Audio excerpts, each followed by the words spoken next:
Dumelang bagolo. I go by the name of Mo. I'm the founder and CEO of POTCAST. We at POTCAST had announced that we'd be coordinating the Africa Cannabis Festival. I regret to inform you that the festival has been postponed to next year, October 2023. I therefore ask that you please go into our website where more information will be provided to you. We will also be opening our ticket lines very soon. Do remember to cannabis responsibly at all times and enjoy today's following episode. My name is Mosa Molapo, and I will be sharing about an agricultural ecosystem that can be cultivated here in this community.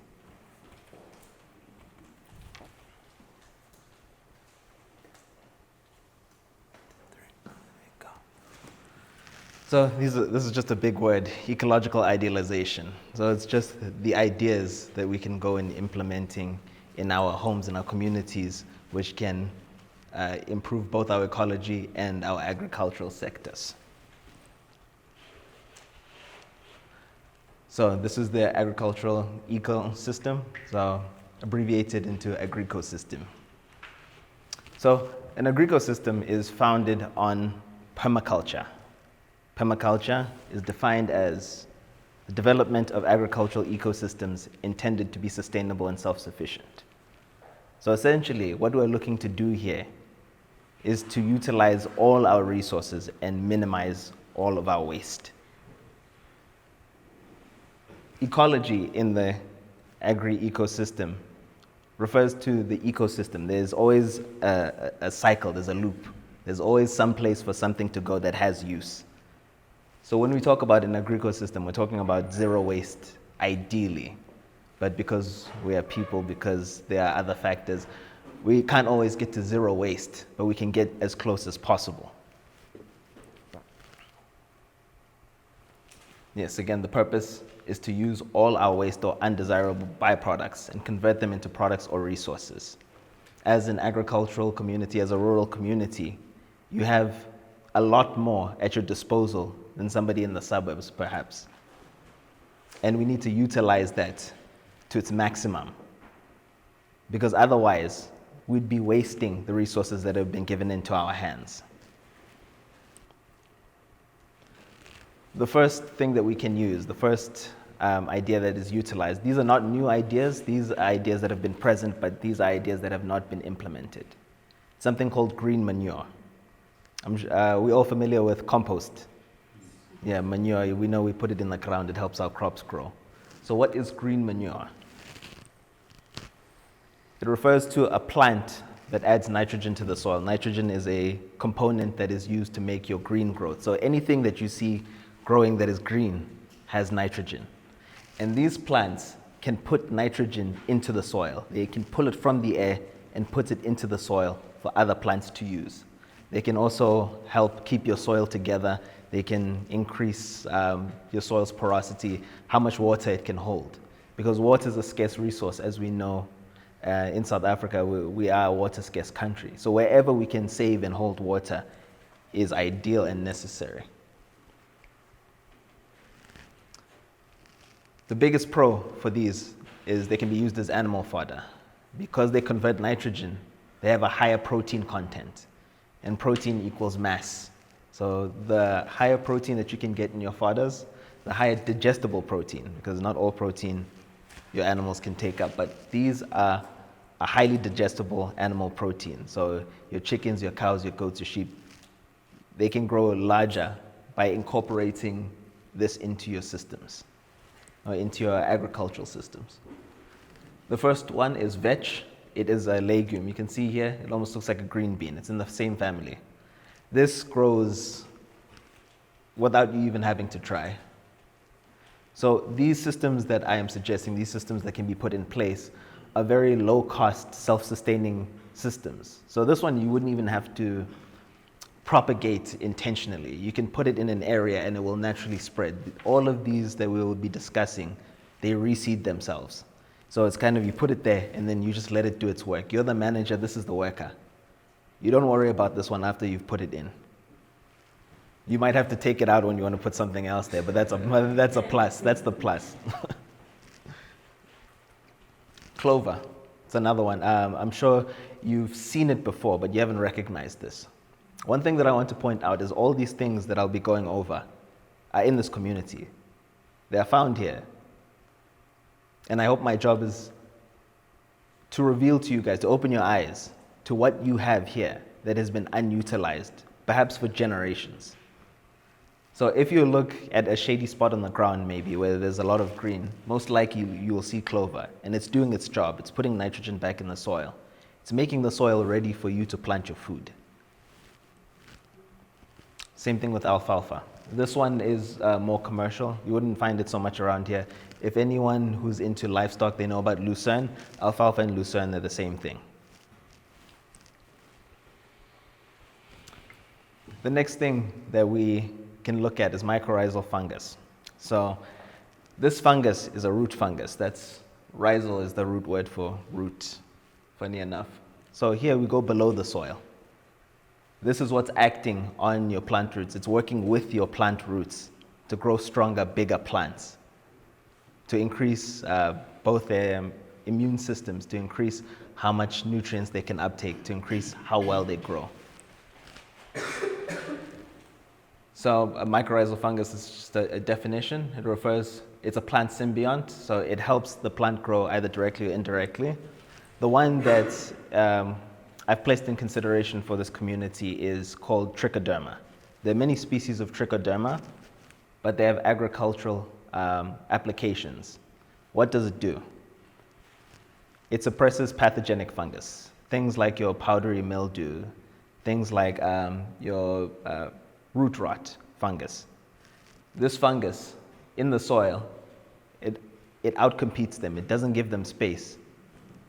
So your plants have a safe root space for them to grow in. The next and most underutilized commodity that you have in this agri-ecosystem is insects. We think of insects as pests, but they also have a job to do. In ecology, there is no waste.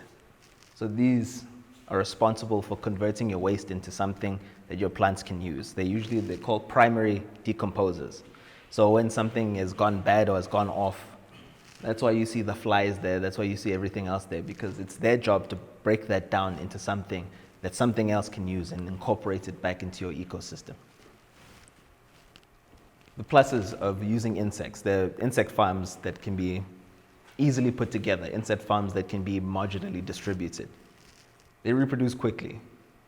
While my colleagues have given us medium to long-term solutions, yes, we're talking about 5 growth generations for hemp and so on. We're talking about a month, maybe 2 for your first generation of any insect farm. And we're talking about multiplication of up to 500 plus. They decompose matter quickly. So instead of letting it rot like we usually would in your compost heap, they eat it and convert it. So your turnaround is multiple times faster. They're high in protein. This is the plus. So in implementing these farms, you can feed your livestock, so things like your chickens and your pigs. If you can harvest the insects, they can provide a protein source for them. In most of the world, actually, insects are a food source for the people. I'm sure further up north here, mopani worms, we know mopani worms, very high in protein. They're an alternate protein source. In Southeast Asia, you're looking at mealworms. You're looking at one of the other insects that we're going to include here as well. They utilize it not just as food for their livestock, but also food for themselves. So that's the draw for insects. Fourth is their exoskeleton. Now here's where it gets a bit technical here. So while you make your farms, you get your high protein insects, they shed their skin. They have shells when they die. When you incorporate that into your soil where you are planting your crops, it stimulates your plant's immune system. Because plants are living, they're alive, they have evolved to detect when insects are nearby, so they can defend themselves. So in incorporating the exoskeletons into your arable land into where you're planting your soil, you bolster your crop's immune system, giving you better yields, giving you more durability. If should another pest actually come around, your plants are better prepared. They're proactive instead of reactive. This has become one of the largest composting agents in the world. Call it the black soldier fly. It looks like this. Some of you may have seen it. They're here in KZN.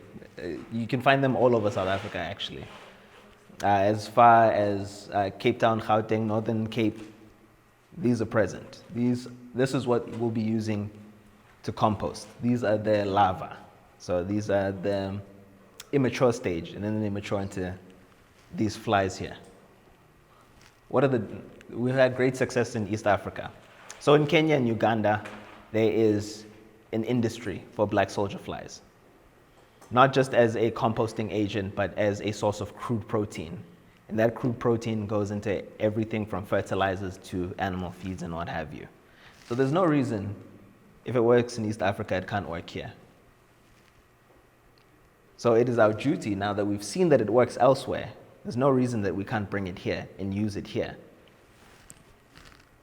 They're naturalized. They're not from South Africa. They're from Southeast Asia. However, because of what they can do, they've found their way across the world. And I say naturalized because naturalized is different from invasive. So they were brought here, they were established, but they do not pose a threat to the ecology of this place. So they won't go eating your maize, they won't go maybe infesting your animals, no. Again, quick reproduction, 45 to 50 day life cycle. So from when you hatch the eggs, 2 months down the line, you have a new generation. And just so you can get a sense of the numbers, one female black soldier fly can lay 500 eggs. And so you get 100 females. You can do the math, it's a lot. And in 50 days. But here's the draw. This is why we use them. The larvae, they eat twice their body weight in food daily. So if you're able to produce 1 kilogram of fly larvae, you can reduce 2 kilograms of waste. So then it just becomes a numbers game at that point. This is the other plus. They process animal waste very quickly. And by animal waste, we're specifically talking about chickens and pigs. We're not talking about your grazing animals like your sheep, your goat, your cows. And in doing so, they also reduce the number of your house flies, your flies that do carry diseases and all of that. They outcompete those flies. And in doing so, they reduce the number of your pathogenic flies, the flies that spread disease. They reduce your waste, and they give you a protein source. So that is the draw with the black soldier fly. Our next component is the earthworm. I'm sure everyone's seen one of these at one time or another, but we haven't utilized them at all. Earthworms are drawn to wherever they can find a suitable habitat. And what they do in that suitable habitat is they aerate and amend the soil. As they dig in whatever substrate they do, they leave behind their waste. It leaves gaps in the soil because your plant roots need air. A lot of people don't know that. Plant roots also need air. So as they dig, they make channels for air to come in. And as they leave their waste, they leave that nitrogen or that decomposed matter in the soil. Again, they process your animal waste. But the reason we use this in tandem with your black soldier flies is because your black soldier flies, they want your nitrogen. So they want your pigs and your chicken waste. But these, your grazers, your cow manure, your horse manure, sheep, goat, these will be taking care of that. And then they produce vermicompost. They're in a right system. Their compost is actually sold. You can look online and look up vermicompost and see how much a 30 decimeter bag is going for. And you have all the raw materials here to start something like that. Even if it's on a smaller scale, even if it's a situation where you're supporting your subsistence farm, you're just trying to feed you or your family, or you're in your close community, or on a larger scale, you're looking to fertilize your hemp fields. These are the two vehicles that you can use to do that, to reduce your cost of production. So here's some possible cycles. So you have your chickens. Here are the products of your chickens. You get meats and eggs. So this is where we take our cut. Maybe here, your gizzards, your hearts, your liver, everything else comes here. All of that can be composted. And all of that can be given to your insects. And your insects can then be given to your chickens. So now you're not paying for chicken feed. Now you don't have to supplement as much with your chicken feed. This, in connection with your green manure, because remember the green manures are also animal fodder. You're feeding your chickens two ways and you're reducing your own waste. You've taken two things off your plate and added two things to your chickens' plates. With your cows, goats, and sheep, it goes much like this, again. But here, we have one difference. Chicken bones are small enough to compost and give to your animals. But these animals, their bones are harder. So you convert that into bone meal. The rest goes how it was going. This bone meal, you can either sell or put it back in your field. Either way, so here, nothing goes to waste. Nothing here is going to waste. And if you get more advanced, you can turn your blood into blood meal. They sell that as well. And as some of us may know, because of this Ukraine-Russia crisis, the prices of fertilizers have tripled in some places. So people have to, and I'm sure you've seen it at your own price point, the price of sunflower oil. Why is that? They needed more fertilizer. The fertilizer was more expensive. Maybe they needed grain. The grain wasn't coming from Ukraine. They had to get their grain elsewhere. This is the direct impact of what we're looking at. So addressing those issues here and not depending on outside forces is what we're looking to do. It's the system that we're looking for this community to champion, to show others it is possible. And lastly, with your crops, let's say you grew your field of corn. You have your corn, then you have your waste. When we were driving up here, we saw massive farms, and they were burning the corn because they had nothing else to do with it. Here, I'm sure you also grow corn, but you have a place for it to go. Your insects here can eat it. Your insects can then feed your other livestock. Or your insects can just multiply and do their job faster. So this is what we're looking at. This is what we're looking at doing. We're changing the way we do things to benefit ourselves. And at the same time, we're battling the knowledge deficit that we've had. We would have been doing these things had we known about them. But now that we know, it's our responsibility to act upon them. So environmental remediation. Nothing here happens in a vacuum. Whether it's hemp, whether it's subsistence farming, whether it's just you living. You live in the ecology of this world. And so it is our responsibility to also clean that ecology. You don't see rats in your house and then you leave them, because then those rats will multiply.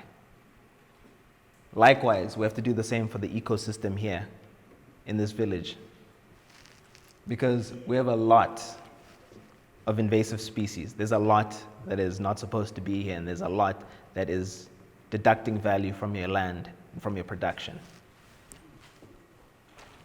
So we need to identify these problem plants and animals, and because we're in the system, we need to remove them and then find a use for them. Because most of these, they grow very fast and they're toxic. So that's a danger not only to yourselves, but also to your livestock. So we need to undergo this environmental remediation, where we repair our local ecosystems by identifying problem plants and animals and removing them and finding a use for them. So closer to home, in the short term, this is what we can do. In the medium to long term, we can implement our hemp and our hemp economy.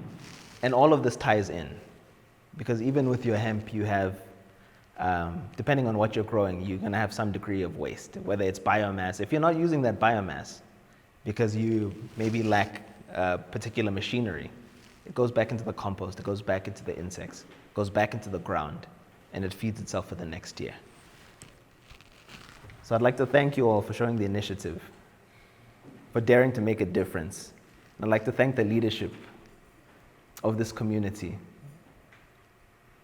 for bringing us here, for seeing where the solution could be, and investing in the future generations. Thank you. Thanks for watching. Please don't forget to hit that subscribe, like, and share buttons below. We would also appreciate your comments. And remember to cannabis responsibly at all times.